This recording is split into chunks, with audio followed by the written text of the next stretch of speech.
এই যে দেখেন আমি এখন একটা দুল্পা বাগানে আসছি, আইসা দেখি এখানে আমাদের খুব ওষুধ আছে। তো ওষুধটা আমি বলে দিব। এই যে কচুটা দেখেন, এই কচুটা খাইলে আপনার গা রক্ত পরিষ্কার হবে, চোখের জ্যোতি বাড়বে।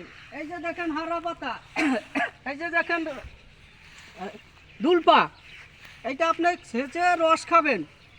রস খাওয়ার পর আপনার শরীরে রক্তটা চলাচল ভালো করবে, ইনশাল্লাহ রক্তটা ক্লিয়ার হবে। এই দেখেন আরও আছে। আমি এখন আফ্রিকার জঙ্গলে আসছি, এগুলো আমি চাষ করি।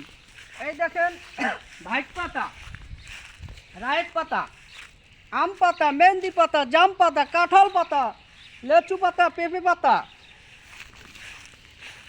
হাররা পাতা,